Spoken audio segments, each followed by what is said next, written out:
আল্লাহ বাবার বাসা আল্লাহ হোক, আমার বাবা আল্লাহ শান্তি দেখ, আল্লাহ বরকত দেখ।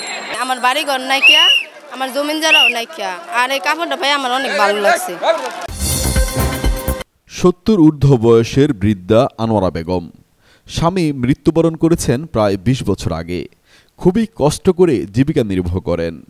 অতীতের ন্যায় এবারও চেয়ারম্যান উজ্জ্বল কুমার চন্দ্রের কাছে এসেছেন ঈদ উপহার কাপড় নিতে।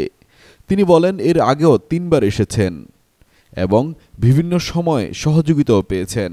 এতে তিনি সন্তুষ্টিও প্রকাশ করেন।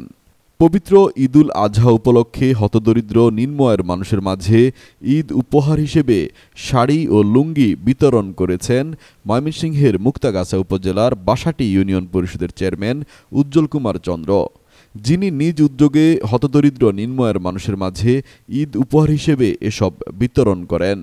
সেখানেই অন্যান্য মানুষের মাঝে ঈদ উপহার নিতে আসেন ৭০ ঊর্ধ্ব বয়সের বৃদ্ধা আনোয়ারা বেগম। উপহার পেয়ে তার মতো হাজারো নারী পুরুষের মুখে ফুটে উঠেছে ঈদ আনন্দের হাসি। এই যে চাইলে সিলি পাই, কাপড় পাই, গেছে বারো কাপড় পাইছি, চাইলে সিলি পাইলাম, এই যে আবার এবার আইসি পাই বাজান পাই বেইমানি কথা। পুরুষরা লুঙ্গি দেয়, মেয়ের লোকরা খারি দেয়। এই যে আইসে লোক সব তুলবো, ঘরে তুললা এই দরা খারাবো, একজনকে বাড়ি করবো, একটা করে দিয়ে দিব, নিয়ে যাবো। আমি আর ২-৩ বার নিছি। উজ্জ্বল বাবু দিছে প্রতি বছর দেয়, আমি এবার প্রথম পাইলাম, ভালো লাগতেছে। উজ্জ্বল বাবু দিছে প্রতি বছর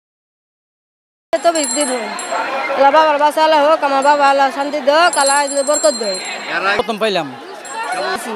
এই যে আজকে একটা অনুষ্ঠান, এই এত হাজার হাজার পাবলিকরে এই লুঙ্গি দিতেছে, মহিলা শাড়ি দিতেছে, তাদের লেগে আমরা দীর্ঘ কামনা করি। আমার বাড়ি ঘর নাইকিয়া, আমার জমিন জায়গাও নাইকিয়া, আর এই কাপড়টা পাই আমার অনেক ভালো লাগছে।